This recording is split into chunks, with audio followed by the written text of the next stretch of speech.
Welcome to Peak Performance Radio. This podcast, we're going to have for you Jeff Banman. He's the corporate team lead at Human Elements Incorporated. It's an organization with a unique background.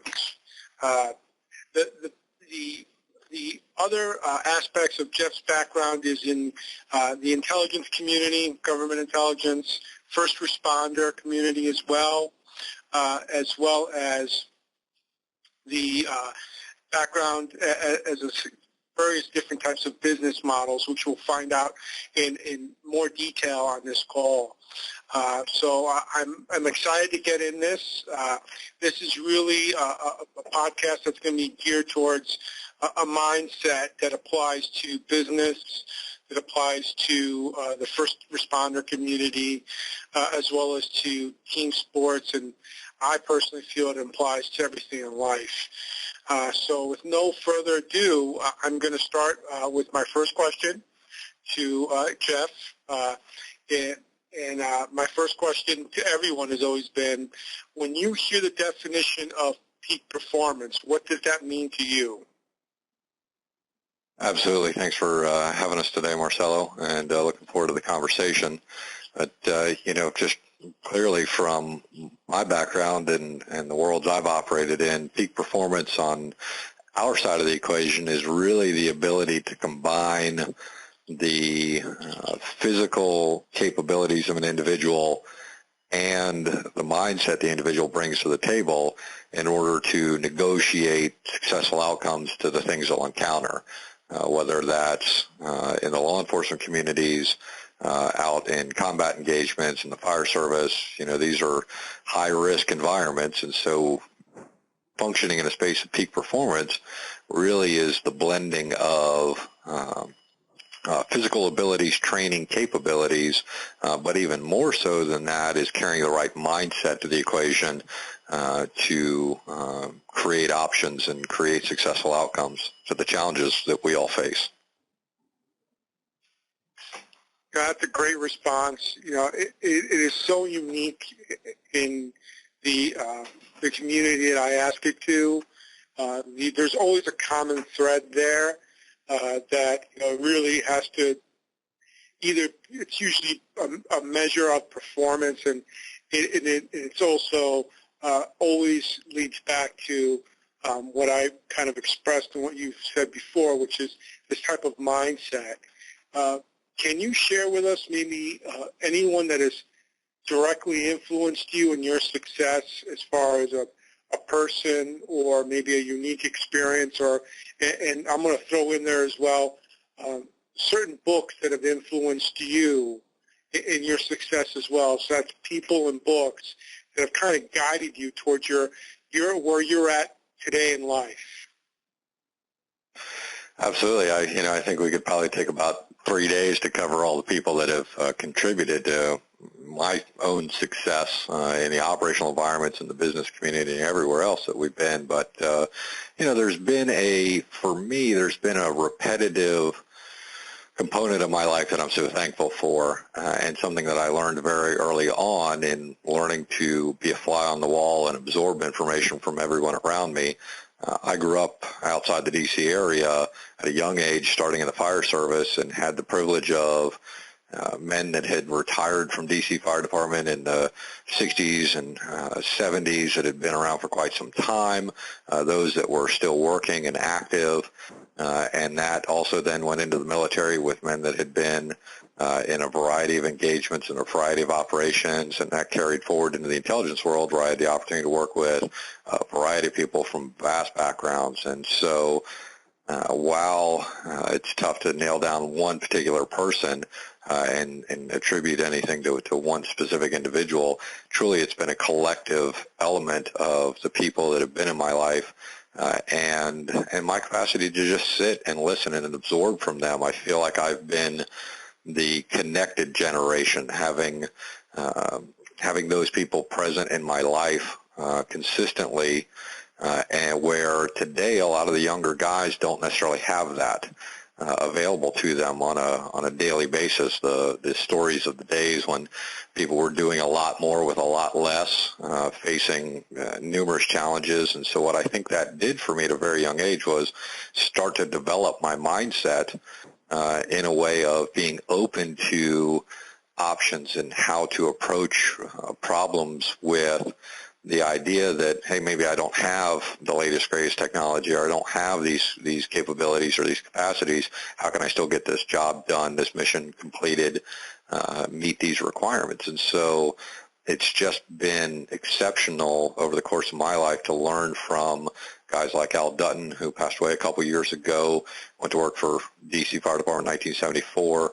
That guy's been to more working fires than most of us can possibly imagine, and just the influence that he had on my life in terms of the practicality of functioning in those environments. In the military and then on into the intelligence world, where I'm guys that have served in Vietnam for 10 years, original founding members of Delta, gone to the intelligence world early on, that are now in their late 60s, early 70s, and listening and learning from them. It's been spectacular. And probably the greatest lesson I learned early was how to shut my mouth. Although it may not have always seemed like that's the case, I was really, truly in tune in listening and absorbing knowledge from all of these people on a pretty consistent basis. And then to answer the second part of your question, when it comes to the books, that's been a key part for what we do. I mean, our mission is to really transform how people think, prepare, function, and recover from high-stress environments or high-risk environments. And so there have been a series of books that I've enjoyed that have really helped propel some of our research forward, that have validated a lot of our research we've done, and brought some things together. A couple of those that are unique, that may be enjoyable even for your listeners when we talk about how to perform and how to function. Amanda Ripley's The Unthinkable, Who Survives When Disaster Strikes. When you read that, it gives you some insight into how the mind is working in a high-stress capacity, and that's really what you're able to draw from that component, is to understand yourself at different levels and apply that in various components of your own life, whether you're running races or running a business or operating in fairly risky environments. It all trends towards the same physiological response characteristics, towards the same mindsets, towards the fundamental aspects of survival. And then there's been a couple, probably in our area. Colonel Grossman is a huge power of influence with his original book on killing, subsequent work on combat, dissecting where soldiers engage enemy, the stressors that go into that, the decision cycle that goes into that process. And then even into Gary Klein's work with books like The Power of Intuition or The Sources of Power. Klein has done an amazing work in decision-making cycles and leveraging the power of intuition, what it does for you, and helping separate someone who's a very analytical person versus an intuitive individual. So I would say that for me, it's been really a culmination of several layers of learning, both from experience and then from just research. Wow, I mean, that's amazing, first of all. If people understand, if people just take a step back and just realize what you just shared, which was the mindset of not only a first responder, but a person that has to go out to war or to in harm's way, and the decisions that they need to make. Can we extrapolate that to real business or even sporting environment? How does that really apply? Is that fair to say? What do you think about that? Marcel, it's so interesting. So, with all of our research we've done over the last 10 years and the classes that we teach, and especially like in our mindset class, when I open that program after we've done a few things, my first statement to the audience is always 99% of our ability to successfully negotiate the outcomes to whatever it is all in our mind. we can give you the best training. I can take an athlete and I can train him for months for his race. He can be physically fit, or she can be physically fit, operating at a peak level of performance. We can run all the data. We can do everything else. We can buy them the best shoes, the best equipment, the best supplements on the market. We can do all those things for them. But the critical fracture point becomes the mindset that individual applies at that critical moment. And it's true in business, it's true in life, it's true in operating in combat-style environments or combat itself. It's true in any situation that all these things exist around us, but it's our ability to take all that, apply it, and keep our head in the game, so to speak, in those critical moments. So all of that becomes useless if my mindset isn't focused in the right direction. And so that really for us is the kind of the hinge pin, so to speak. And it doesn't matter. I mean, we see the same in our data collection points. We see the same physiological characteristics at a board meeting or at an investor pitch or at a critical point in a business decision as we do when guys are getting shot at. It's the human body's reactionary process is the same regardless. It clearly accelerates based off certain stressors, but everyone's interpretation of stress is different. And so we draw back to those same fundamental characteristics. I always say it doesn't matter if it's bombs or bullets or the boardroom. It's still the same fundamental requirements and response. How is it dealing with people that are so type A? I think all of us want to consider ourselves type A, but, we're talking about right. This alpha mindset. How do you coach that?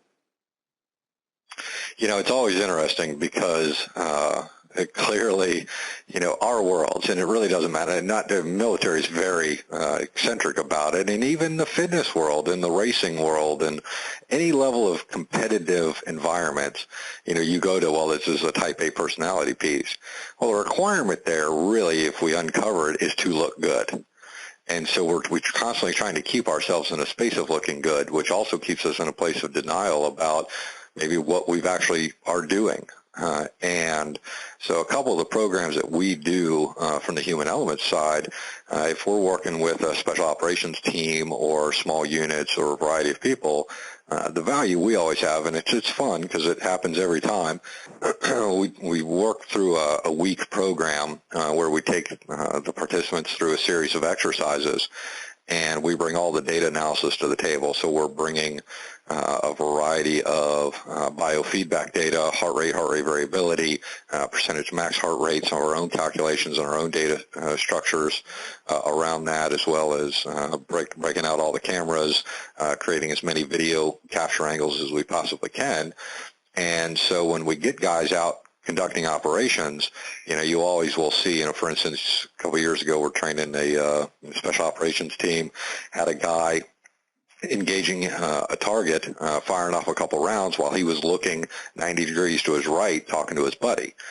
Now, that's a faux pas move in the community, pressing rounds downrange while you're not looking at your sights. During the analysis phase, for us, we're pointing this out, and of course, he's going, no way, I didn't do that. And we just go, okay, well, let's go back to the data here for a minute. Let's look at the video. And then more interesting for us, what we were able to do is say, let's look at the bio data. Let's look to see what was going on at that particular point in time. And so we're able to see that this individual is significantly elevated at that particular moment in time, which then starts the cognitive breakdown process. For us, I don't care that this guy was not looking down his sights when he's pressing the trigger, because I know he's trained better than that. I know he is better than that. What I care about is what got him there. And with the way that we design our programs and apply direct and indirect and satellite stressors, with the data points, what we're doing is we're actually tracking back to the particular place that charted the path, that initiated the path for this individual to be so accelerated that you had that breakdown of skills, that you had that breakdown of capacity. And, when we're able to track that back, the pride and the ego and all those things start to remove from the process. And these guys learn a lot over the course of that week because we're breaking that down each and every way. You want to be great fantastic. Let's figure out how to be great throughout the whole process, and part of that is understanding your environment, understanding what's impacting you. So hopefully that answers your question. Oh, that does. And for the iTunes community there, that what Jeff just shared with us was, well, first of all, is the way to best respond to that type A mentality is to have objective data that removes the objection of, oh, he doesn't like me or she doesn't like me. Exactly. It's the come to Jesus conversation that we want to share with them. That it's the fight or flight response. It's a measure of your nervous system. It's great information. I think it's fantastic, to hear that more and more. And you have some really great products, and you kind of already answered one of my questions about sports technology that you've been using. Mm-hmm. I think, what I would like to do is take a step back and, let's talk about you a little bit more. Okay. What are you doing from a fitness standpoint for yourself now? What's your kind of perspective on that? And do you feel like that kind of applies to the first responder community, or even a person that wants to go into follow your footsteps and maybe go into the let's say the intelligence agency, military, or another similar field? Yeah, I think that it is so critical to be physically fit because it plays such a role in how you function, how in tune you are with the environments. It is a it's a stepped process that if I'm not physically fit and capable, and I'm not talking about just necessarily being big and strong and able to kick down doors and do things like that. I mean, there's a critical role for that. That's kind of a standard must do, and I think most people understand that.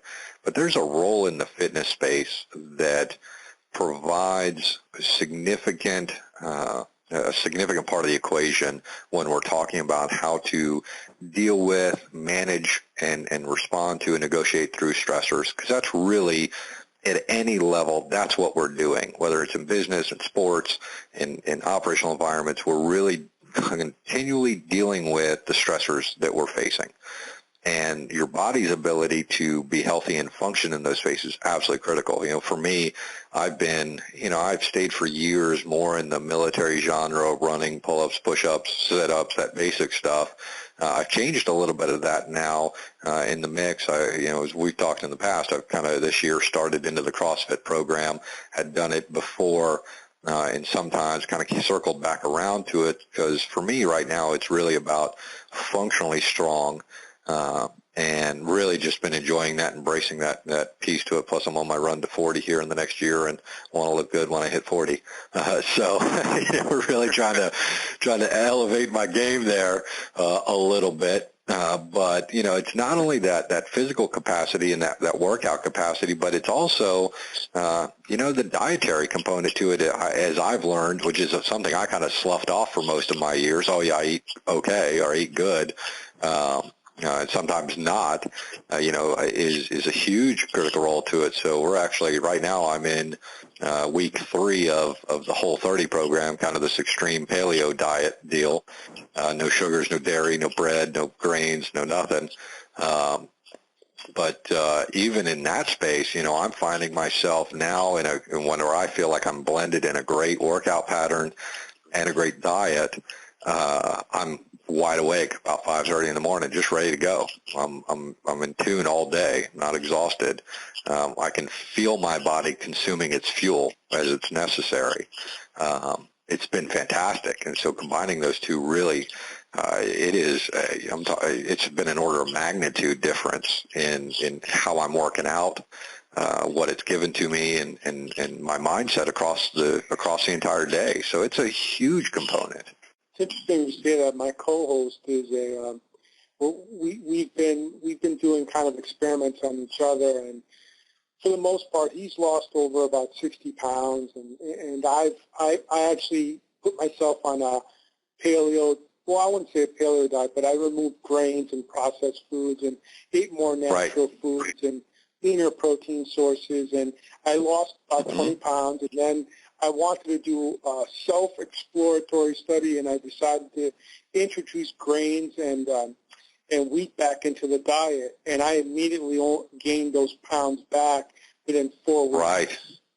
Yeah. So I was tired, lethargic. So, I mean, there is a whole thing about glucose intolerance and the effectiveness of your mindset on that. And I personally, for me, I've done I would call the evidence-based approach, which is read some of the research out there, read some of the journals, talk to some of the experts, and then do some of the practical stuff and see what's going on. Even my heart rate variability numbers were dramatically impacted. So it's really interesting to hear different individuals share that story. It's kind of neat, first of all, a guy with your background and your insight and how that applies to your everyday, decision making there. What are some things that, as far as, can you explain a little bit more about the different types of products that you have at your website, and can you share with us, first of all, your website URL and some of the products? Sure. I personally have had the opportunity of reviewing your Tactical Performance Instruction Manual, and I think it's an amazing manual.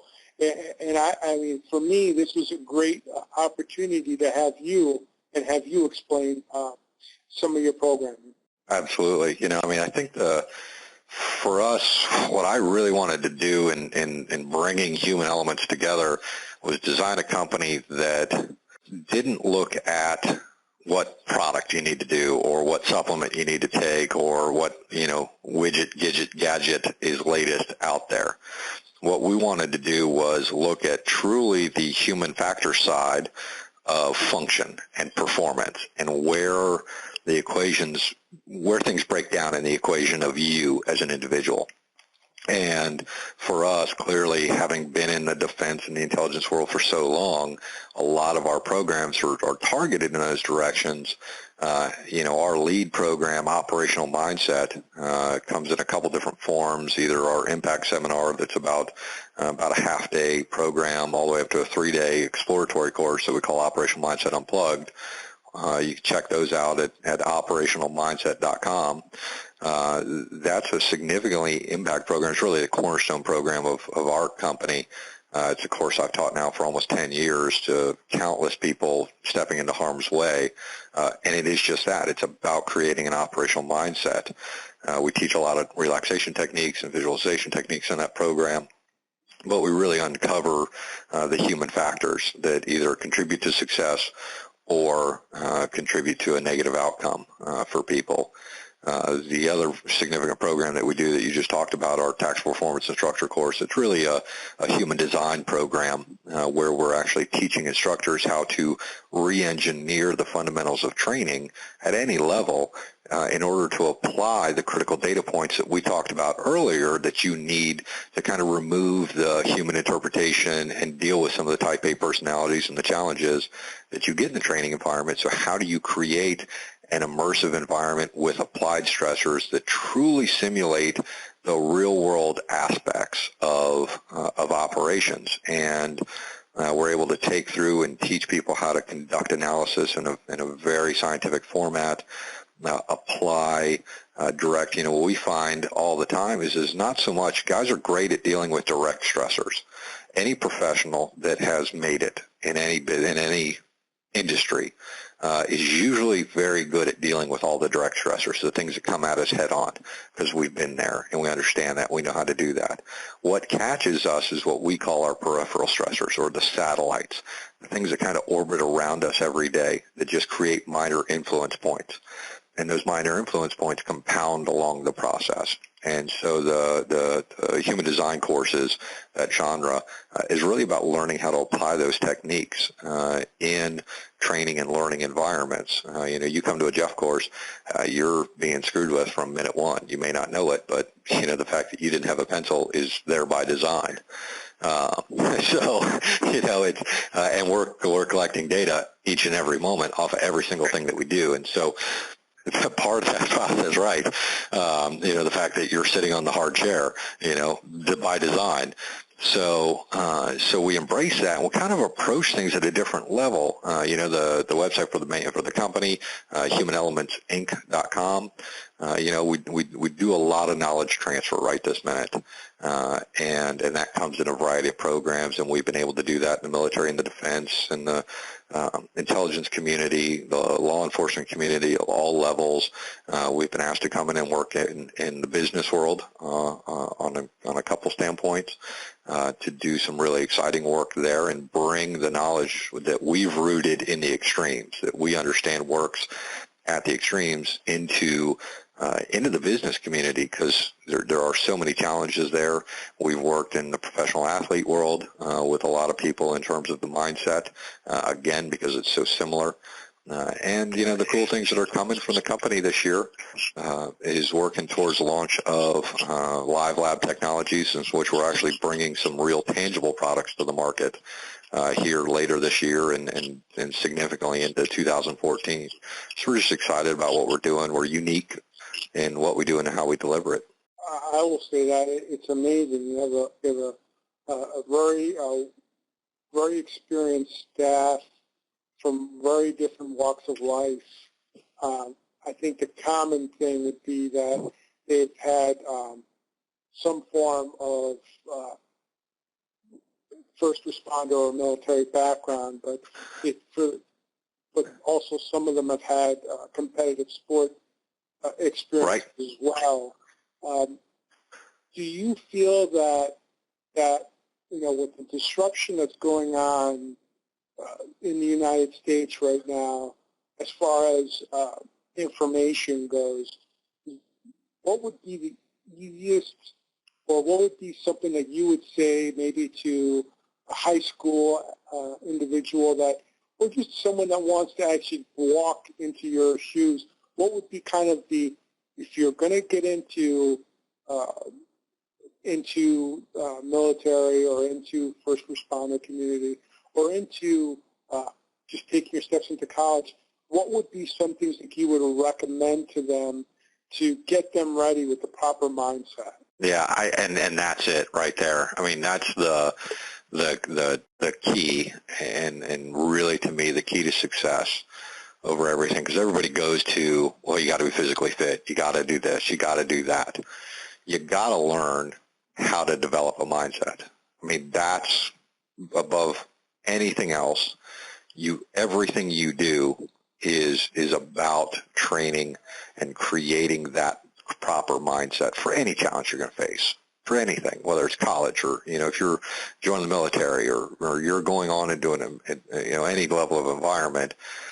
Putting yourself repeatedly in situations and scenarios that continue to allow you to build and create that mindset, absolutely critical. I mean, just absolutely critical. If it's a young guy that's wanting to go join the Army, reality is you enter the military today, you're going to be conducting combat operations at some point in time in your career. You're going to be engaged with the enemy. That's just a fact. And you need to be prepared today to do that in a year or in 6 months or in 2 years or whenever that day comes. You're going to the fire service, you're going to be falling through a floor. You're going to be facing challenges in situations you don't want to be in. And so to me, the way that you initiate that process is figuring out how to challenge yourself all the time and being present to the fact that each challenge is building your mindset. If you're using physical fitness, for instance, in your run, start identifying where you break down in your run. Where do you want to give up? Where does the little voices in your head start showing up saying, oh, you're tired. Oh, your legs are burning. Oh, I'm not having fun. Oh, I'm not enjoying this. The minute those breakdowns start to happen, that's where you start pushing.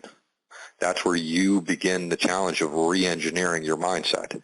I do it all the time. I mean, running sucks, let's face it. I mean, people love it, and people that really love it know how to re-engineer their mindset.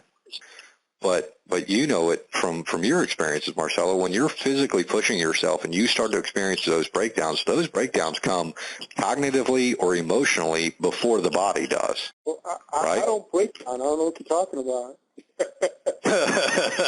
Right. Exactly. So you don't break down. So, but that's where you start.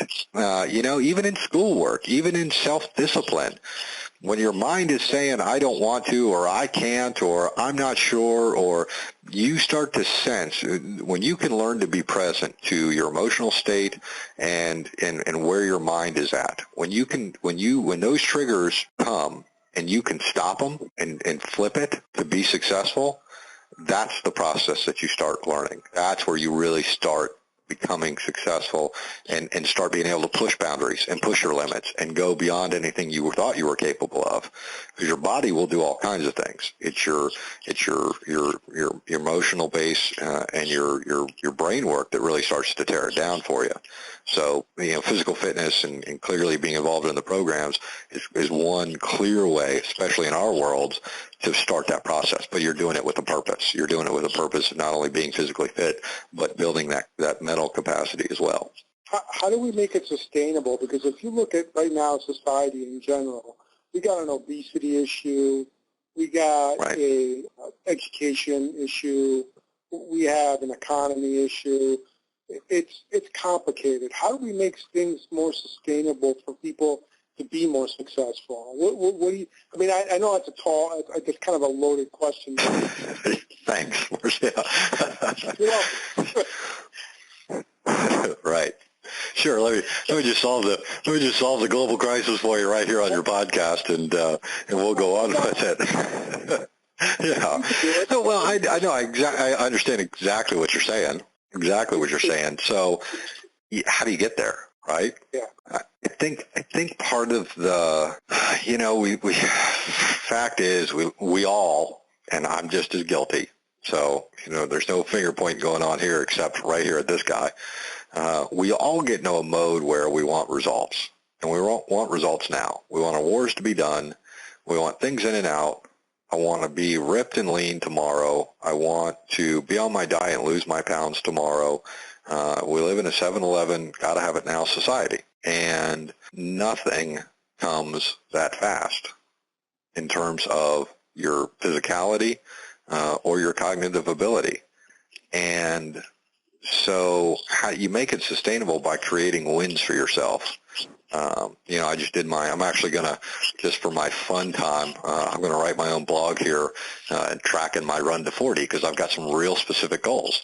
So I'm going to start blogging about it. And the other day, we kind of did we're doing about every 60-day pictures.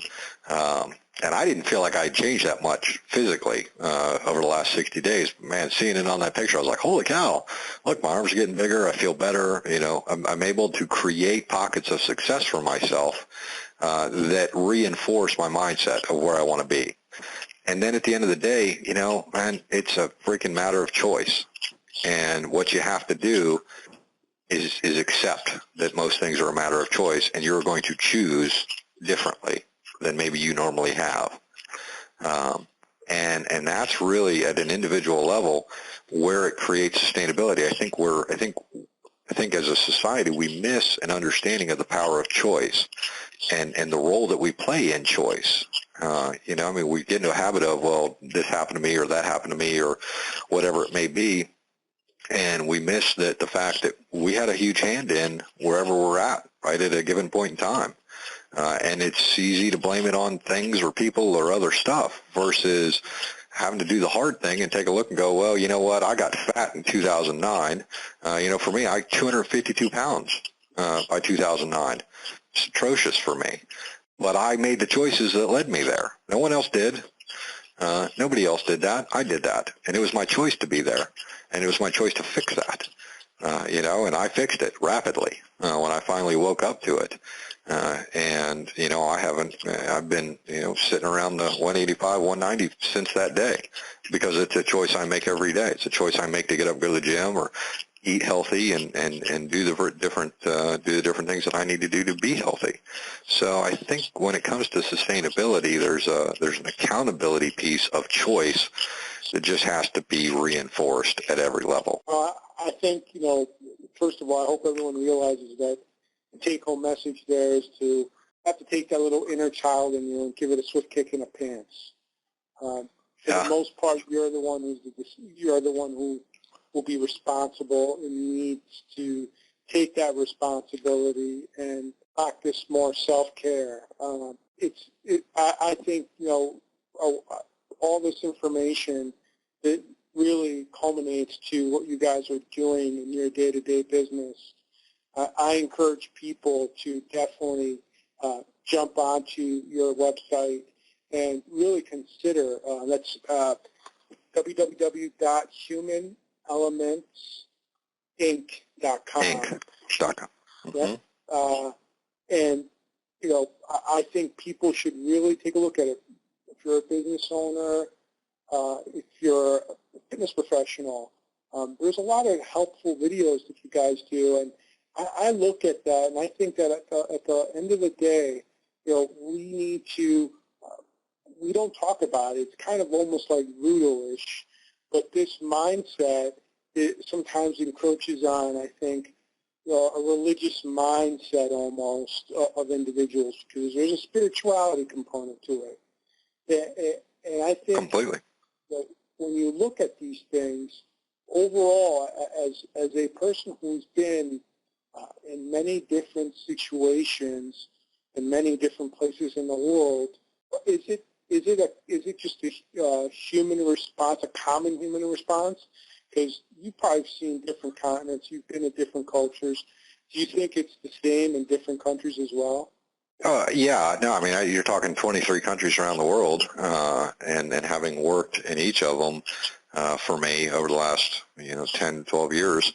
Yeah, I mean, I think you see common human factors, which all contribute to success. And it's interesting. I mean, no matter where you're at, the people that are successful, the people that you look at and say, hey, that guy's on it, all have the same common tendencies. They all carry a similar mindset. They all understand the choices that they make and the impact and the results of those choices. They continually set themselves up because they create wins for themselves, because we all need that. We all need a pat on the back on occasion. We all need to feel like we're accomplishing things, but they know how to do that for themselves. They don't rely on anyone else to do that.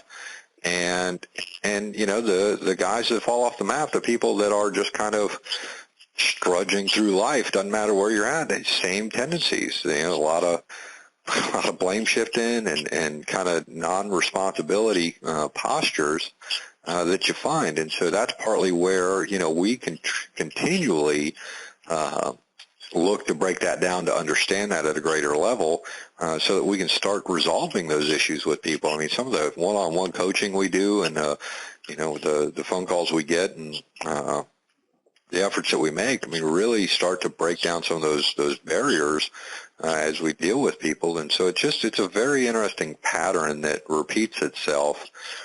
So it just requires effort and not a lot of, and I've been guilty. There are days where I don't want effort. I don't want to put the effort in.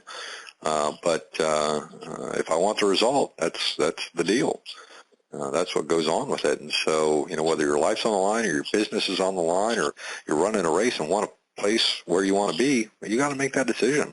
So I think there's a lot that goes into it. One of the things we're getting ready to launch and, just kind of people getting connected with us, we're going to bring up a site here shortly called Find Your Elements, that is really kind of designed around what are your elements of life? What are the human elements to life? Because they're a little bit different for everybody. And how do you then create a core? We talk about training the core all the time and building the core so you're physically fit, so you're capable of doing things. And you and I have had that discussion several times. Well, what are the elements of your life that are your core? How do you build and sustain them? How do you recognize them? How do you feed them appropriately? And then once that core is strong, how can I expand into other areas? How can I become an entrepreneur? How can I build that race? How can I do this or do that? And that all works to contribute to that mindset, because you know where your priorities are. You know what the elements of your life that are core to you, so you can give them the attention they need in order to be successful. First of all, I think, in all honesty, I think this mindset conversation we can have probably 3 or 4 hours of conversation. That's just minimal compared to, I could talk about every day about this, but I first of all, I want to invite you first back, you or any part of your team, to come back and speak to us again about this, all your courses that you guys are offering, as well, and the same messaging really, which is talking about how do we prepare ourselves to deal with our challenges the best. And I think, you guys really encompass the best approach to it. So first of all, in other words, I would love to have a conversation with you guys again in August. And secondly, I want to wrap this up with this last question, sure. Which is, right now, if you wanted to walk into any other walk of life, as far as going back to do it all over again, let's say, if you were going to go back in the military, what would you do differently? I think I would have worked on my own mindset earlier, harder, better. When I look back at the areas that I struggled in, the situations and where I struggled, it wasn't a lack of physicality. May have blamed it on that at the time. May have carried that for a while. It wasn't a lack of ability. It was always a breakdown in my mindset. And so I wasn't mentally prepared for what the equations were. I wasn't mentally prepared for this program or that program. I did not have the tool to understand how to fully push myself in certain environments and certain situations. And when I look back, that's really where the breakdown came. And so, it is always, if I can go back knowing what I know now, that's a mindset statement. We talk about it today and say, hey, if we go back and take that class over again or do this over again, it'd be whatever, yell at me some more, go for it. You need me to do 3,000 push-ups? All right, well, I'm going to break down at some point, and that's okay. I'm physically not going to do 3,000 push-ups in the next 20 minutes, but I'll do it for you. I'll give you my best shot. And you think of how easy that stuff would roll off of you today versus back then. It was the end of the world, and I can't do this, and all the crap that went on in your head, all that cognitive and emotional breakdown that went on. And so I really feel, and it's partly why I focus so hard today on what we do, because if I could go back, that's where I do the repairing. I wouldn't change anything about my life whatsoever. It's been, even the hard stuff has been so valuable for me. But that's what I would change. That's what I would go back to repair. That's an awesome answer. I want to thank you, first of all, for sharing your knowledge, as well as taking the time out of your day to have this conversation with me. So I look forward to catching up with you again. And I want to encourage everyone that's listened to this to go to your website again and to really take a look at it and take a look at yourself after hearing this conversation. And I'm motivated. I feel like I need to get down to my gym and work out a little harder and challenge myself. And that's what I love about these conversations. So thanks a lot, and I look forward to our next conversation. So do I, absolutely. And please, by all means, for your listeners, we're here. We're a small group of guys, but we're here. And we get phone calls all the time, just arbitrarily emails or phone calls. So, we pride ourselves in keeping ourselves available to the communities. So it's never, it's always sometimes, will people respond? We're super responsive. So don't ever hesitate. Reach out, ask a question. Thanks again. Yep, no problem, Marcel. Appreciate it.